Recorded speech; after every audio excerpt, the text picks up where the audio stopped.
We continue our series of T'Alba Truth, this time exploding myths about man's creation, about the higher self, and the biggest issue of all, who or what is God? Michelle, the first two most common theories of man's creation are the Christian belief in Adam and Eve and the Darwin belief in evolution from the apes.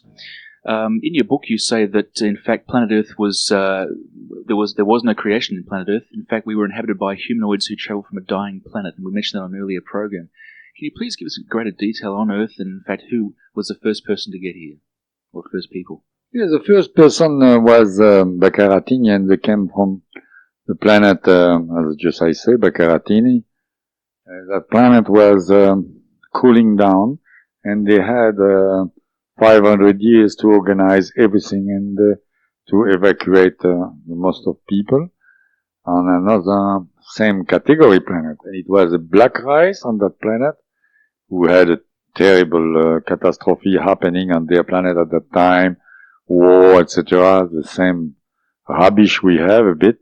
But they came very well out of it, and they had a very good intent. They were very high, evolving very highly, no war anymore, and they get together, the yellow rice and the black rice. And the black rice populate Australia about 1,350,000 years ago. That's what you can call, at that time, the first man on Earth, and the yellow rice, which are the Chinas now, where was Burma about at that time.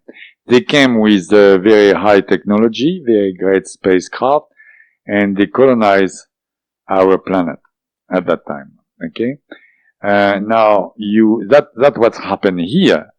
Now, the story of Adam and Eve, happened, I don't really talk about it in my book, but if you ask me question, example, Mars had a human people created by OVO cosmic ray, which is, if you like, same thing coming from the creator, which is, you can call it God if you want, you can call it the spirit, you can call it the intelligent. What is it?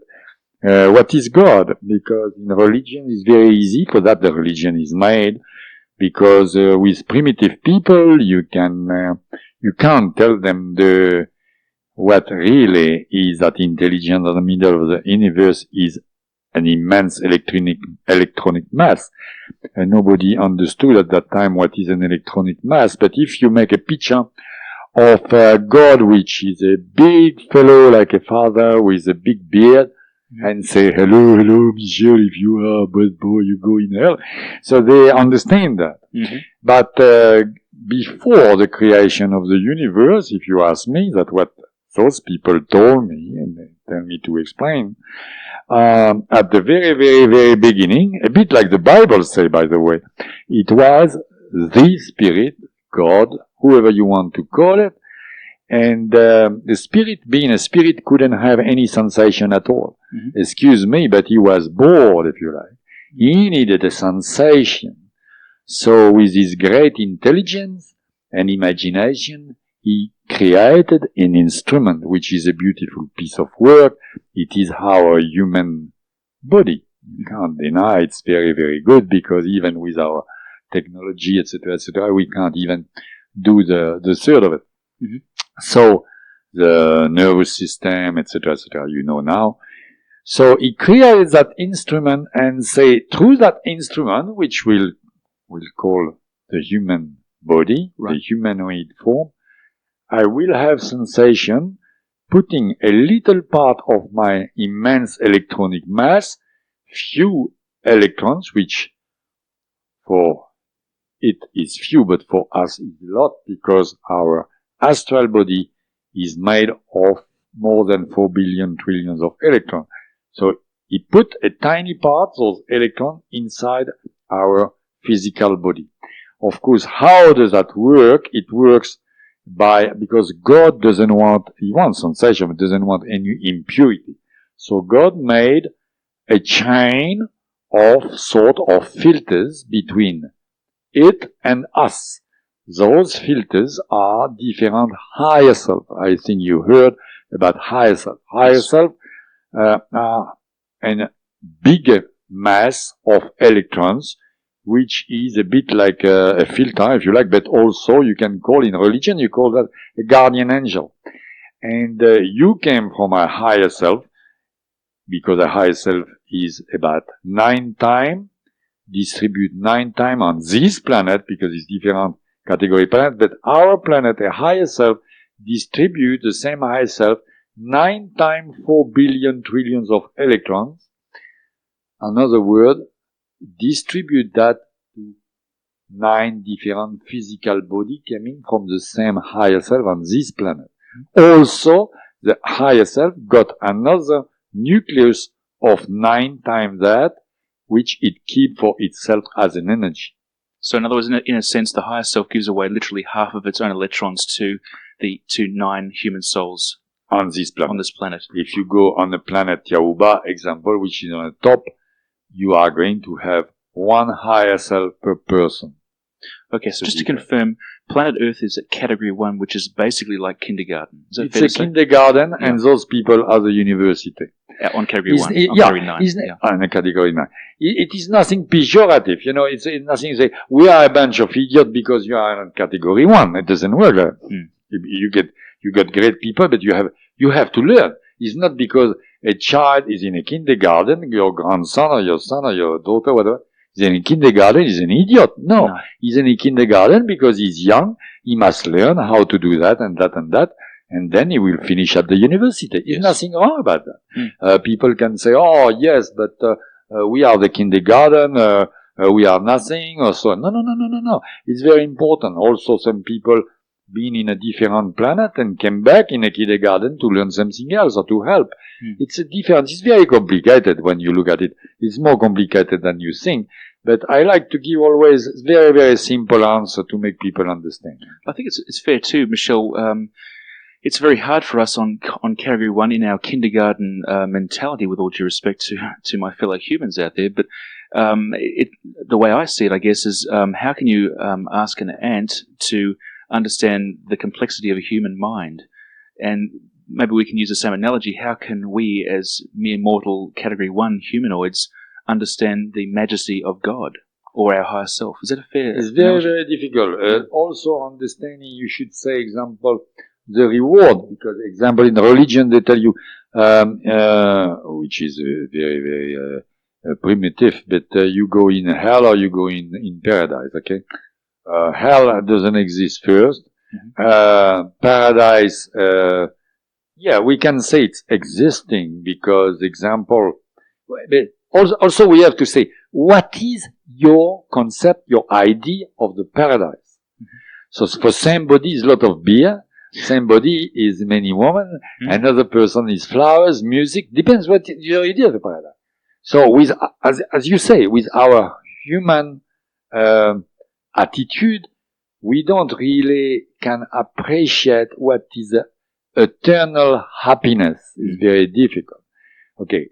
In an astral plane, first of all, which is, if you like, between really God, the Creator, and us, you can call that a paradise because it's very simple. You don't have a physical body to take care of, and then you don't suffer, you have only your astral body, which is full of information.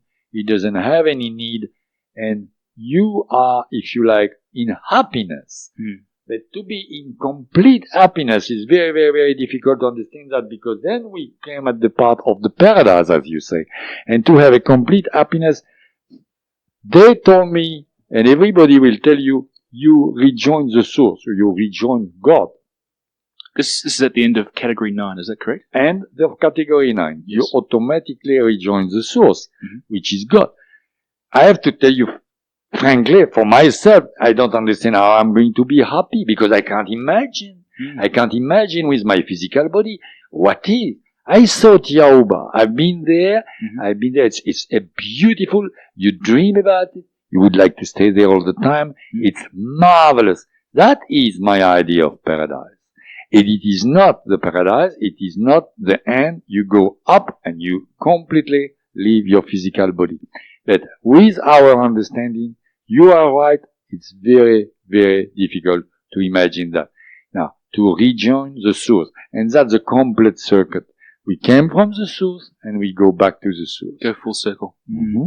Michel, just returning to what we talked about earlier as far as the first people to inhabit this planet, you said about 1.3 million years ago. You mentioned about them from Bacteroidetes, and they were two major races, a black and a yellow race, or a Chinese and Aboriginal race, if you wish. And you said that they inhabited, Australia was the first continent to be inhabited, which is lovely for us living in Australia. Having said that, it's quite ironic because if you look at Australia today in the late 1990s, we are in fact one of the least developed of the Western countries. I mean, obviously parts of Europe, America are far beyond ourselves, and of course Japan and so forth. So it's quite strange, it seems to me, that we are fairly backward in some ways, and yet we were numero uno, the first one, back when time began on this planet. Having said that as well, I'm curious about some of the other races. We had an Aboriginal and Chinese race to begin with. How did we develop such distinct races such as Africans and Asians and Arabians and Europeans? Very good. First of all, European is different. I didn't speak really in my book. European, the white race, been inhabiting Atlantis very, very long time ago. Mm-hmm. And coming from all sides of the planet. And but very few people, but they had a great technology, and they lost their technology, and steady, they just survived, and they were inhabiting Atlantis. And Atlantis been colonized very long time ago by people of Mu. Mm-hmm. Those white people, they evacuate, if you like, Atlantis. They didn't want a war or anything, and that is the ancestor of the European, the Viking, etc. They went on the north of Europe. Mm-hmm. But I didn't emphasize on that on the book because I had so many things to explain with it. Mm-hmm. Now, the black fellow came in Australia and he had a catastrophe, absolute big catastrophe, as I explained, very long time ago. Then Australia separated with Antarctica, mm-hmm. which at that time was hotter, mm-hmm. Was the same continent. We were connected with the south of Asia, and all that catastrophe happened because it's sort of big asteroid came in three parts and hurt the planet. When you say catastrophe, are we talking about did the planet warm up or cool down? Or? No. We've been hurt by a very, very big asteroid. So earthquakes? No. Asteroid is like a little comet, and yes, it cracks the crust of the planet. Mm-hmm. So immediately it became earthquakes, volcano, right. Eruption, venomous gas killing people. I think if I remember, it was 80 blackfellow left in Australia, a million and million of people, okay. because the venomous gas coming from the center of the planet. And the same thing happened in China, a bit less, but a lot of catastrophe too. Now, before that happened, it was black people from Australia went and colonized Africa. Mm-hmm. Okay? Now, it's a very bizarre thing. The black people in Africa don't have the same gene than the black people in Australia. Why? Because black people of Australia, after that catastrophe, had a terrible problem. They had a problem of radiation, first mm-hmm. of all, because, as you know, even now you got uranium yes. in Australia, and that being cast, it was terrible radiation in Australia, and that is make the difference even of the face of the Aborigines people. Then the few surviving, steady, came back and make the Aboriginal race we know now they had to survive. Mm. But the problem with surviving, and as you say, no civilization at all, and we are very low in Australia, it's happened on the planet Earth and in many planets. I always show in my lecture is like a very big W. You got up and you have the civilization going up We have a peak. and down, a peak and down and up and down, like a W. Okay. Well, that's certainly happened in terms of, like, I guess, in our most recent history, the Egyptian and the Roman empires. Yes, and each possibly the time. Greek. Yeah. But that is a little stuff. You had more than that. Mhm. And disappearance complete of the people. Now, example. We didn't speak about that in my book, but I know very, very long time ago in Africa, you had empires and you have very rich people, etc., and great civilization. And they disappear also, and Africa now is very, very poor. And that's happened very, very often on that planet Earth. You're talking about, example, the technology or the richest of the people, like compare Australia to America or something like that. Mhm.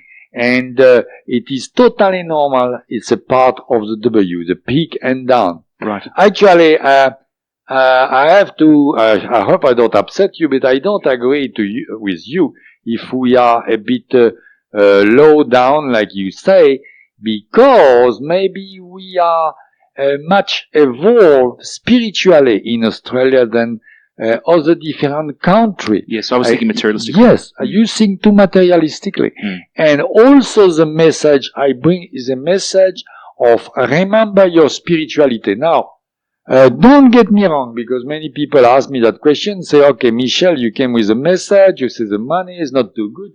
So, do you think we have to stop working, and forget about money? I don't say that, because we use our physical body as like a car, like an instrument ourselves, to have an experiment, to have an experience. We use it. So we are exactly like the astral body is a driver of a car compared to a car. Right. So now, what are you doing when you have a car? You go to the service station, you put petrol in a car. Mhm. Okay. Now, also you like to have a Rolls Royce because it's more comfortable than a little, I don't know, any car. Holden or something. Yes. We don't want to upset anybody. So, you want to have a Rolls Royce. It's very good. If you got $10 million in the bank, congratulations, enjoy it. But, I don't say it's bad at all. It's good. You will enjoy it. Mm. But, the problem is, if, with your 10 million or 20 million or whatever you have, you begin to focus non-stop on your money, on your bank account, and that is bad because you forget about your spirituality completely and you focus on your money. Mm. You shouldn't do that. If you focus on that, you can end up at the end of your life to be the richest man or woman in a cemetery and the poorest in reincarnation and reincarnate in about 49 days, which is the shortest way of reincarnation. Mm-hmm. And the trick is in reincarnation is not to reincarnate. It's to learn so much, you don't have to learn anymore, you are able to rejoin the source, and that's it. You are, if you like, in eternal satisfaction. Excellent. I've heard it said that reincarnation or life is like a wheel, whereby sometimes you can be a king, and the next life you can actually be a beggar. And in fact, it's been said that you can actually learn more as a beggar in a life than you can as a king sometimes. Yeah. Yeah. You read my book very well. Just a coincidence. Michel, you also mentioned in your book, having said that, you talk about the laws of the universe, universal law. And I'm curious, is there a set of rules to live a life like the Ten Commandments that we can follow? No. Don't get me wrong. I don't talk about universal laws this way. The universal laws, when I speak about universal laws in a book, and mainly when I explain also in my postscript, stuff like that. Mm-hmm. That is very simple, okay? Universal laws are, like you say, the wheel. One time you are up and one time you are down and you learn. Okay, that is a universal law. A good example. Does the river flow from the ocean to the spring, to the source? No. Other way around. It came from the mountain going to the ocean. That is what we call universal law. So it's natural. Yes, natural. You can't go against that. You don't tell me, Michel, I'm sorry, Michel, but the sun turns around the planet. No. It is not that. The planet turns around the sun. Everybody knows that now, and that is a universal law. Now, as you say a few minutes before, by universal law, you want it or not, you are Catholic, Muslim, Hindu, doesn't matter. You believe or not, you are turning like a wheel. One day you can be a prince, you can be a very rich person also, and another time you are a beggar. And very, very well, as you say, it's true, sometimes it's very possible you learn as well, or sometimes more, and sometimes you advance more as a beggar, or blind man, or paraplegic person, or a dying person, than by be a very powerful, rich prince or politician or whatever. But, I don't want to upset myself and talk about politicians. I understand. I have the same problem myself. It must be an Irish thing, I think. Michelle, I'm curious. We talked about universal law being basically abiding by nature, if you wish, and you talked about, of course, the river running, not running backwards, of course. It can be very, very subjective for people to say what is natural and what is not. For example, some people listening to this program may say it's very unnatural that we're having this conversation because it goes against the laws of, say, for example, Christianity or any other conventional religion. Others may say, for example, that telepathy is not natural. We should be using a telephone or a fax machine rather than using our minds. Absolutely not. We are doing exactly the opposite. We are, first of all, I answer the last one, which is telepathy. And you surprise me, you should know that. But telepathy is a natural law. And we have ability inside our brain. I say not mind. Brain, and of course the mind, but brain, which is a machine, is a computer. Yes. We have the ability to use that. We had the ability. And we lost it by too materialistic ancient civilization, maybe, and way of living, etc. And this one now. So we should use telepathy. We shouldn't use the telephone. But we lost that. So then I stop you. And also, when you talk, we are going to be in a disagreement here a bit.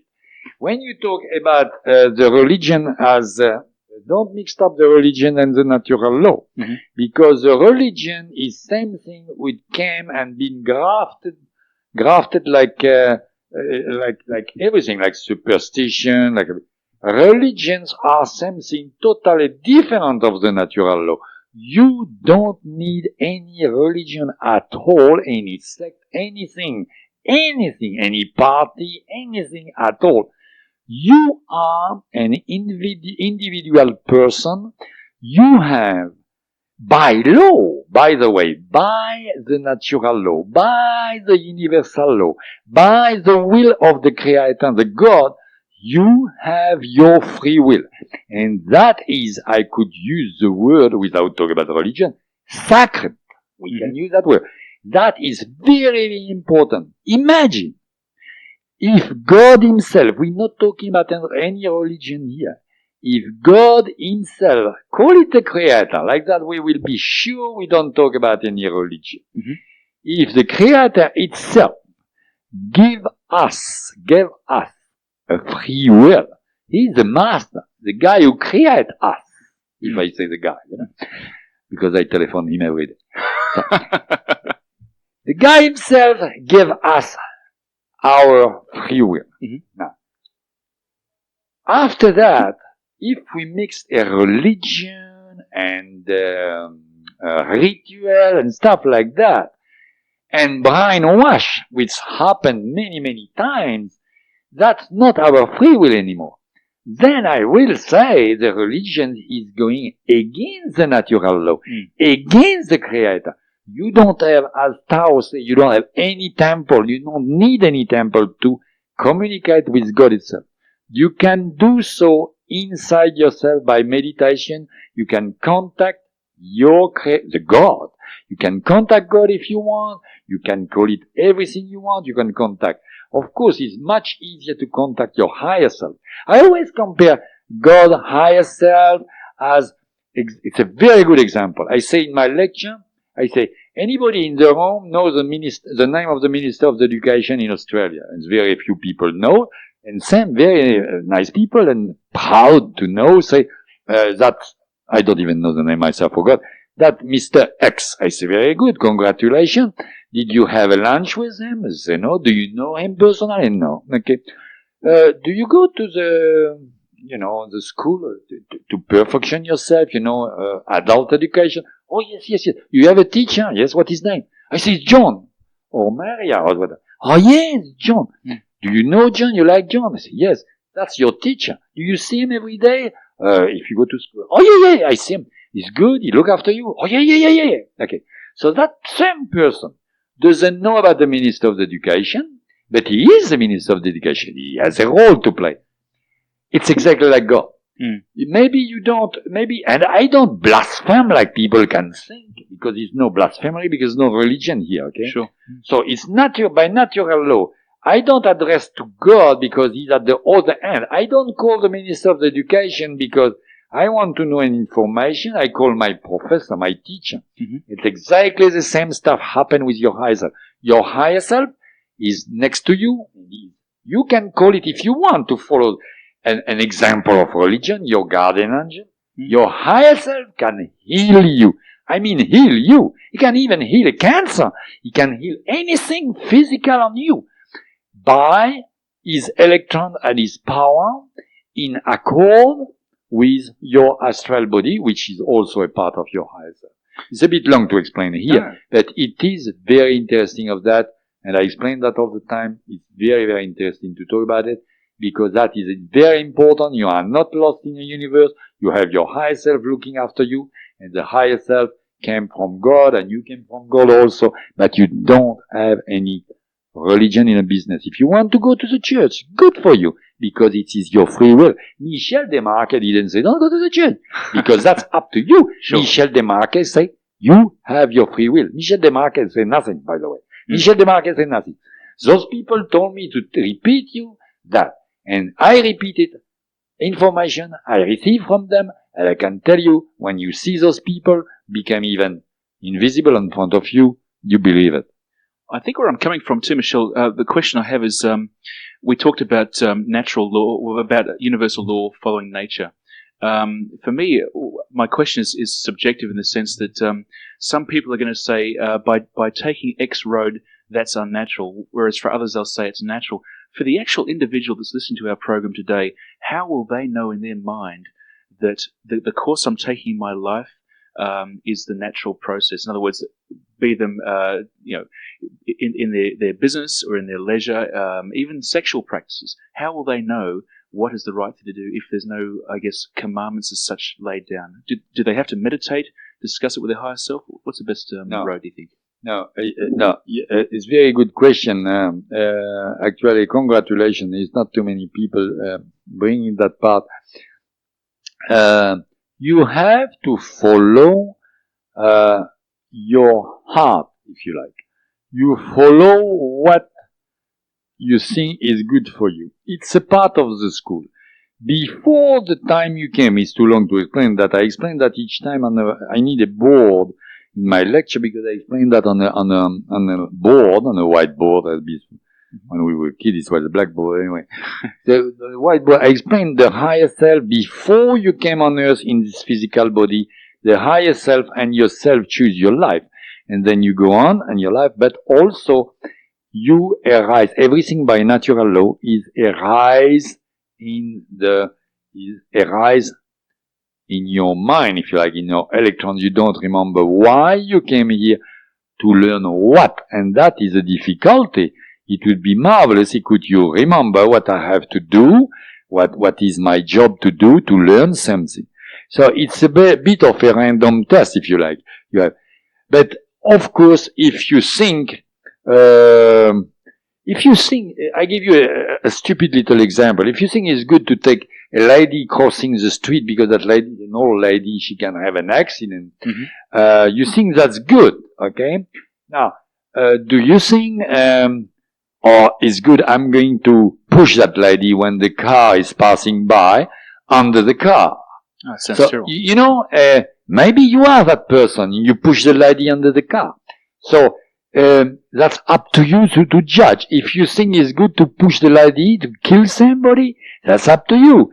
Normally, you are going to say, no, I don't feel good of that. So that was, of course, an extreme example. Well, Michel, actually, another example, sorry to interrupt you, is if you look at, say, war, we know right now in peacetime, if we murdered somebody, we're punished for it. However, if we're at war with another country, it is legal to murder somebody. And that's, I guess, where I'm coming from as far as the rules can be changed by society or by conditioning. That's why it's hard sometimes for the individual to know what is right, because we come back with a bunch of medals if we murder someone from that we're at war at. It is a very, very good stuff you said that. It's very good. But then we became, in your program, I can answer to a lot of things I learned. Now we became, I want to spend a lot of time with you and even with your audience about that, but that became philosophic. Yeah.